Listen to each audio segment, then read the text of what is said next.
우리나라 속담에 까치가 오면 반가운 손님이 온다라는 말이 있습니다. 까치는 한국에서 오래전부터 길조, 좋은 징조를 상징하는 새로 여겨져 왔습니다.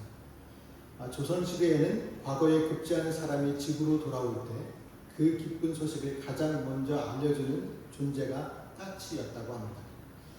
당시에는 전화나 인터넷 같은 통신 수단이 존재하지 않았기 때문에 사람들은 자연 속에서 발생하는 징후에 민감할 수밖에 없었습니다. 그 중에 까치는 마을에 자주 출몰하여 울었다고 합니다.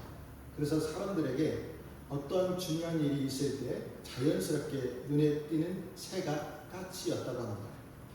이렇게 까치는 반가운 손님이 온다고 알려주는 새였습니다. 이와 같이 우리에게 반가운 분, 주님께서 다시 오신다고 강조하며 알려주는 성경이 바로 요한계시록입니다. 그런데 주님이 속히 오겠다고 약속한 지 2000년이 흘렀습니다. 주님의 재림에 대한 성도들의 기대가 차츰 사라지고 교회는 점점 세속화되고 있습니다. 경건한 삶을 살겠다는 다짐은 약해지고 세상의 기쁨과 복을 쫓는 성도들도 점차 늘어만 가고 있습니다. 그럼에도 주님은 이 세대를 향해 여전히 내가 속히 오리라 말씀해 주십니다. 이 재림의 약속을 믿는 성도인 우리가 어떻게 주님의 재림을 갈망하면서 살아야 할까요? 먼저 우리의 영광의 소망을 위해 다시 오신다는 약속의 말씀을 믿어야 합니다. 6절 말씀을 다시 한번 읽어보겠습니다. 또 그가 내게 말하기를 이 말은 신실하고 참된지라 주 곧 선지자들의 영에 하나님이 그의 종들에게 반드시 속히 되어질 일을 보이시라고 그의 천사를 보내셨도다. 주님은 새 예루살렘의 약속을 이루시기 위해 다시 오겠다고 약속하십니다.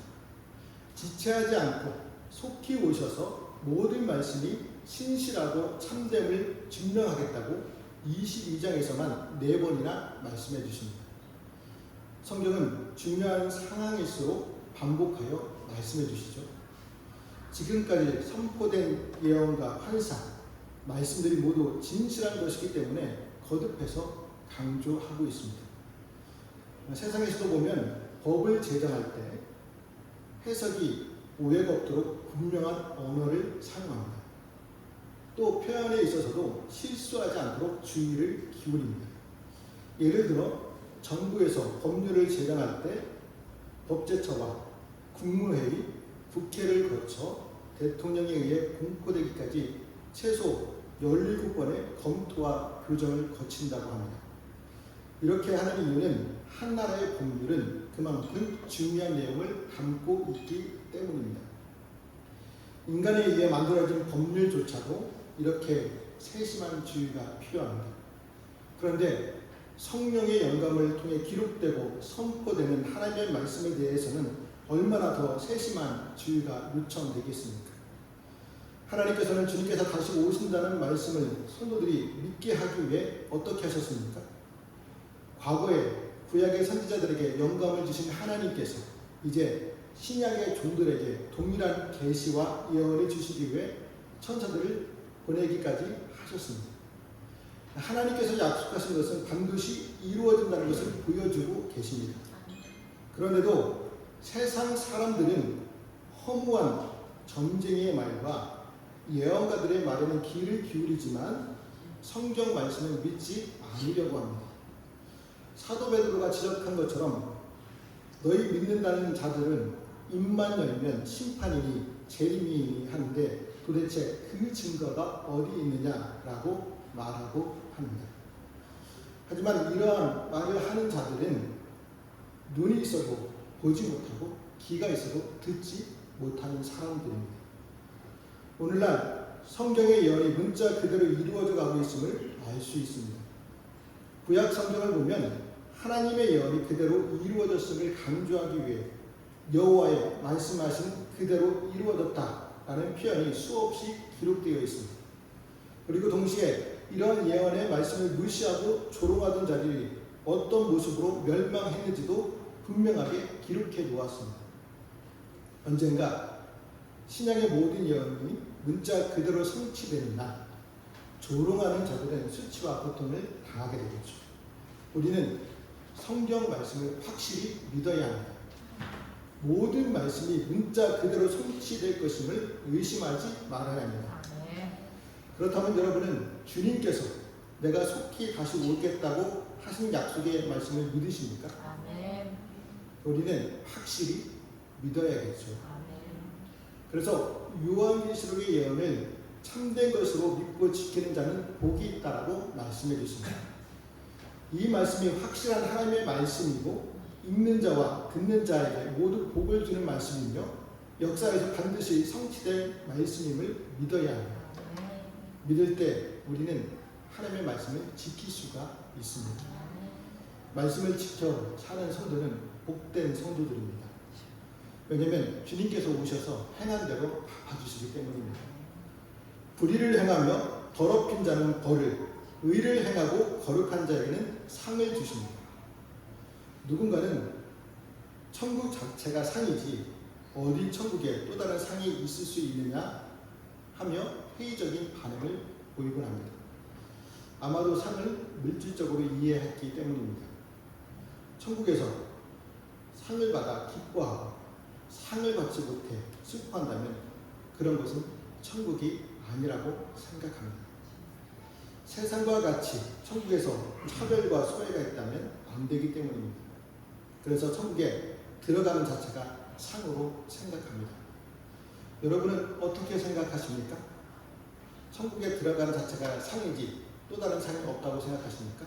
아니면 또 다른 상이 있다고 생각하십니까?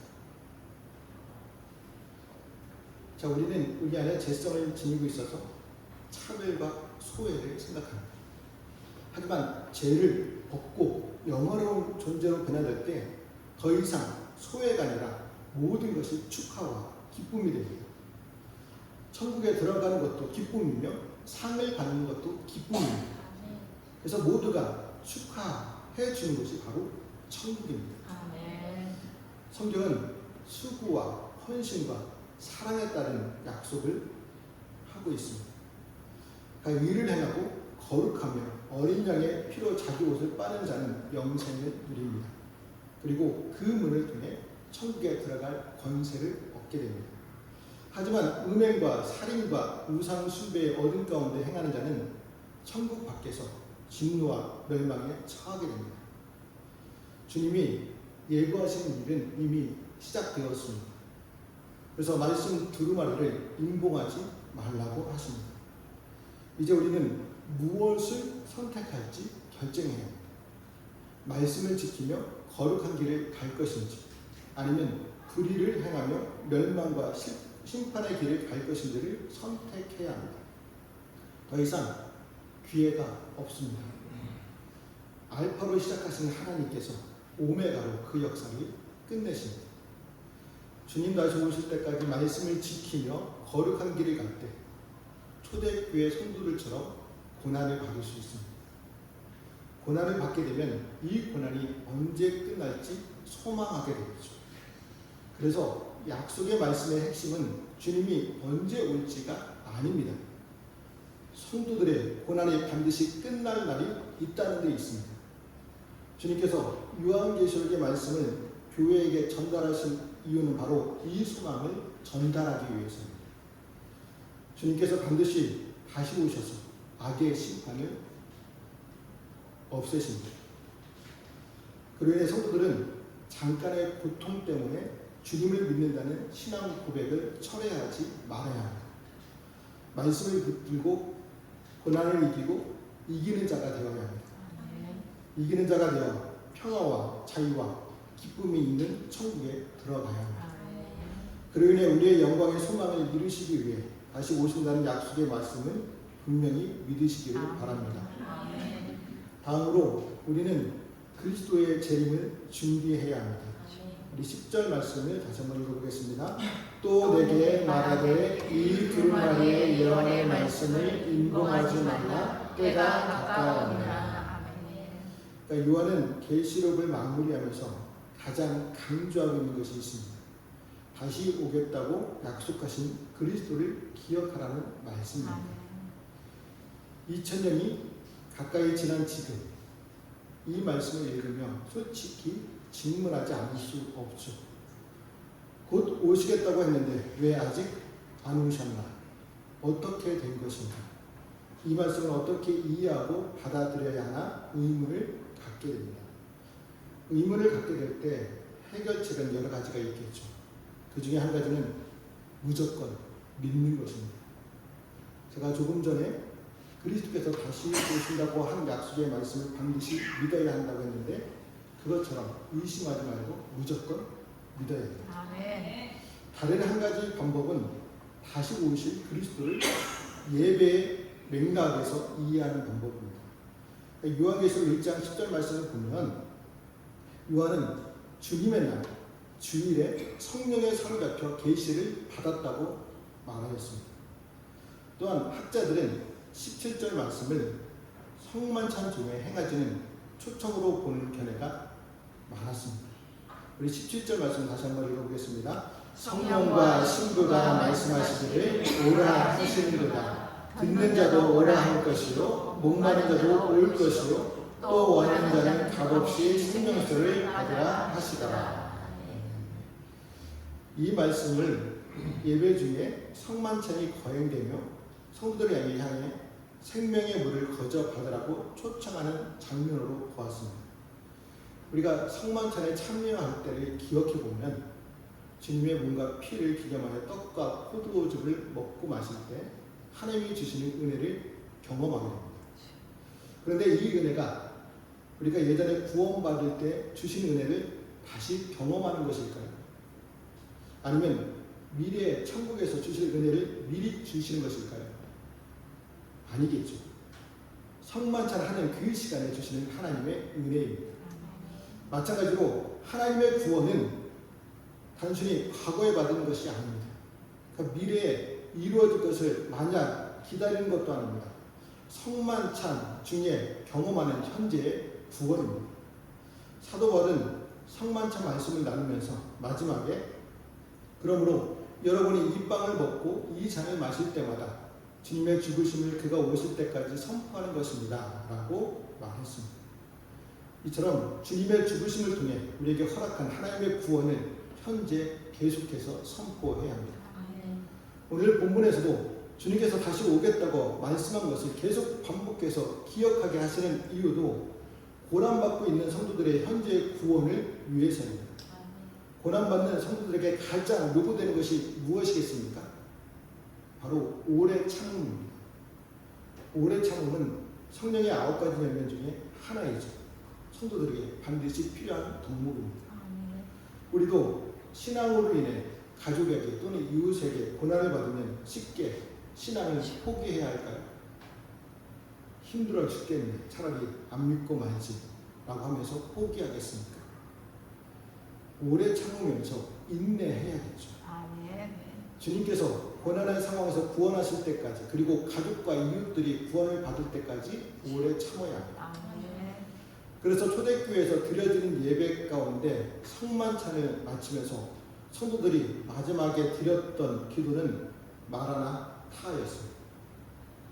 사도 바울도 고린도 전서를 마치면서 마라나타 우리 주님 오십시오 라고 적었습니다. 마라나타는 예수님과 제자들이 사용했던 아랍어로 우리 주님 오십시오 라는 의미입니다. 오늘 20절 말씀에서도 아멘 주 예수여 오시옵소서라고 다시 말씀하고 있습니다. 그러니까 요한이 계시록 전체를 마치면서 성도들이 다시 오실 주님을 기억하기를 원했습니다.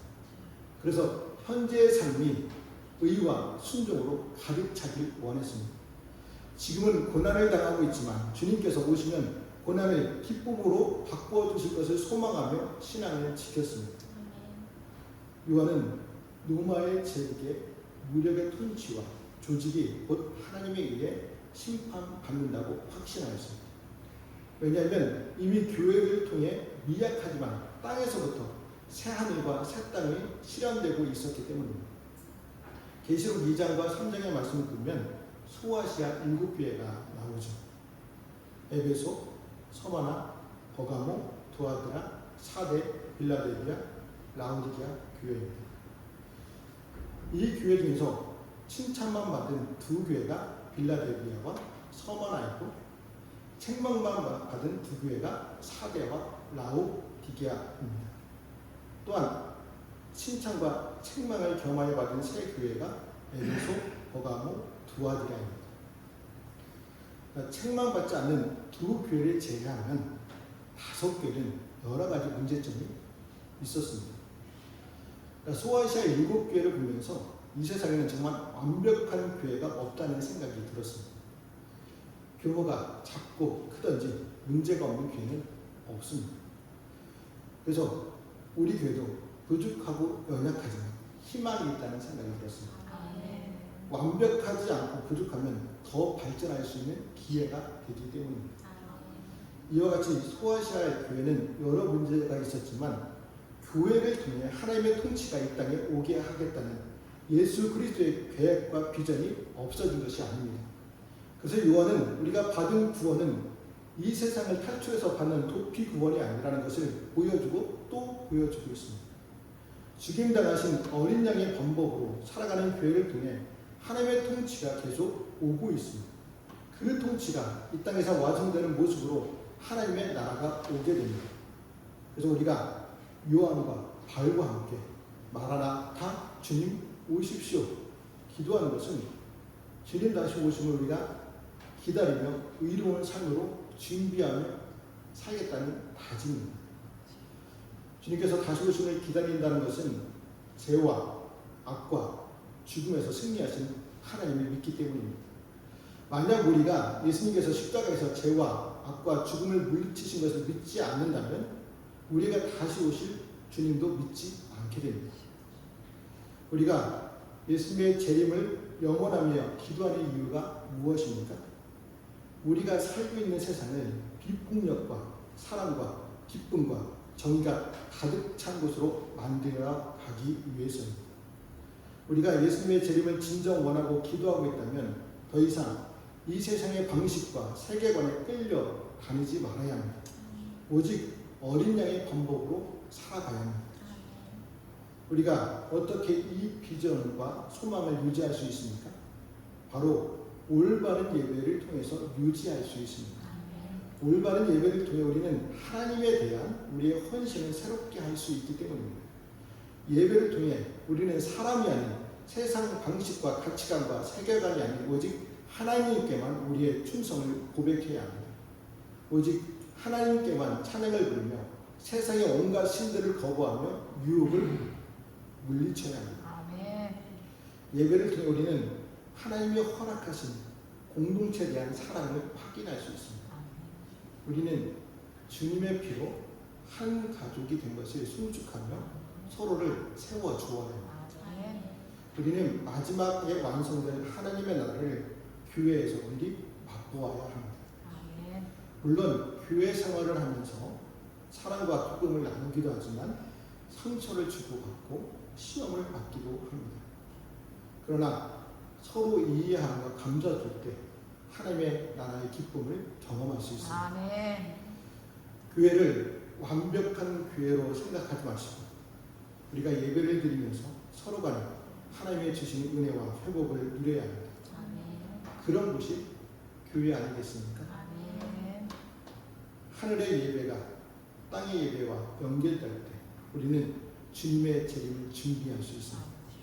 예배를 통해 주시는 소망으로 마라나타 우리 주님 오세요 고백하며 주님의 재림을 준비하시기를 바랍니다. 마지막으로 우리는 주님의 초청에 응해야 합니다.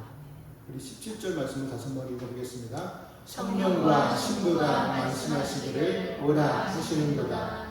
듣는 자도 오라 할 것이요 목마른 자도 올 것이요 또 원하는 자는 값없이 생명수를 받으라 하시리라.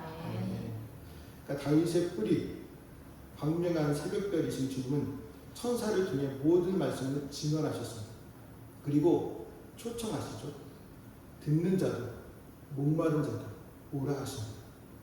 원하는 자는 와서 값없이 생명수를 받으라 하십니다. 광야의 여정을 걷는 모든 목마른 자들에게 새 창조의 날까지 동행하자는 부름이자 공급의 약속입니다.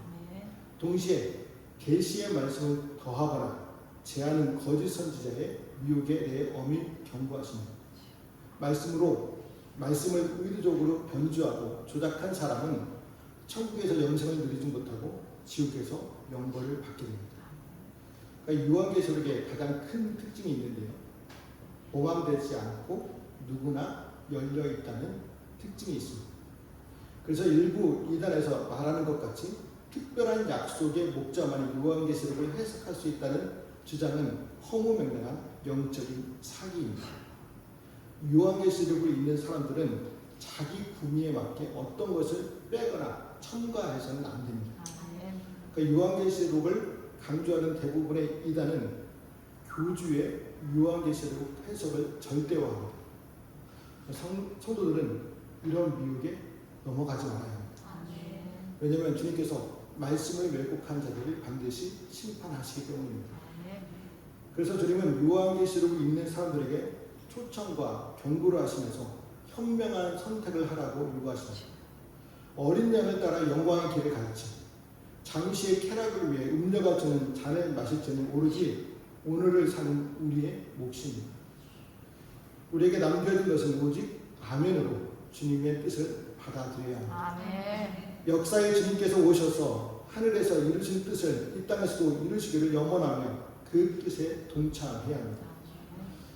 창조부터 새 창조까지 이야기를 듣고 있는데 우리는 무엇을 각오하고 결단해야 할까요? 요한계시록은 미래를 보여주는 책이지만 동시에 오늘을 보여주는 책입니다. 하늘을 보여주는 책인 동시에 우리가 발붙이고 사는 땅의 민낯을 보여줍니다. 평화스러운 미래를 보여주는 것은 오늘 우리의 삶의 현장이 평화가 아닌 폭력으로 얼룩진 곳임을 보여줍니다. 생명 가득한 미래를 보여주는 것은 우리의 자리가 생명이 죽어가고 있고 억압당하고 죽임을 당하는 현장임을 보여줍니다. 바벨론의 멸망을 보여주는 것은 군사주의와 독점 무력으로 부를 추구하면서 살지 말아야 할 것을 가르쳐주기 위해서입니다. 또한 우상 숭배의 경고는 권력과 자본의 힘에 항복하는 교회를 향해 심판이 있음을 가르쳐주기 위해서입니다. 당시 요한계시록은 로마의 성도들에게 제국주의와 우상 숭배의 강요에 폭력적으로 대항하지 말고 비폭력으로 저항하며 맞서라고 격려하고 있습니다. 성도들은 이 책을 읽으면서 황제 숭배 이면에 있는 사탄을 발견했습니다. 그래서 폭력으로 평화를 이루려는 로마의 위협을 알 수 있었고 직면한 신앙적 위기와 무감각을 보았고 부와 번영을 물들어갈 수 있는 위태로운 교회의 모습들을 볼 수 있었습니다.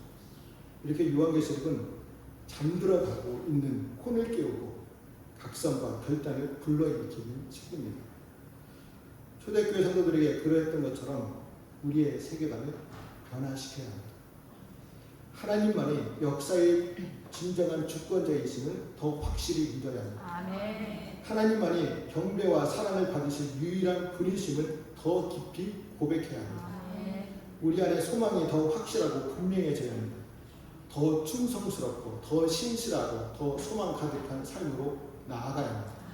우리가 이러한 신앙의 삶을 살 때 주님의 초청에 반갑게 응하는 성도들이 될 수 있습니다. 예수님은 이스라엘의 회복을 묻는 제자들에게 사도행전 1장 7절과 8절에서 이렇게 말씀하셨습니다. 때나 시기는 아버지께서 아버지의 권한으로 정하신 것이다. 너희가 알 바가 아니다. 그러나 성령이 너희에게 내리시면 너희가 권능을 받고 예루살렘과 온 유대와 사마리아에서 그리고 마침내 땅끝까지 이르러 내 증인이 될 것이다 말씀해 주셨습니다. 오늘 예수님의 다시 오심을 듣는 우리에게 하시는 말씀입니다. 주 예수를 따르는 사람들아 어찌하여 하늘을 쳐다보며 서 있느냐. 할 일이 있다. 성령을 받고 능력을 받아 땅끝까지 이르러 예수의 증인이 되라. 예수의 증인이 되어 하나님의 통치를 땅끝까지 선포하라. 이 모든 계시를 증언하신 주님께서 보라 내가 곧 가겠다 말씀해 주십니다. 오늘 성령과 신부가 오십시오 간구한 것처럼 마라나타 우리 주님 오십시오라고 간구하면서 하루하루를 의미 있고 가치 있게 살아가야 합니다. 그러므로 정결한 신부가 되어 다시 오시는 주님을 반갑게 맞아들이는 저와 성도들이 되시기를 주님의 이름으로 말씀을 드립니다.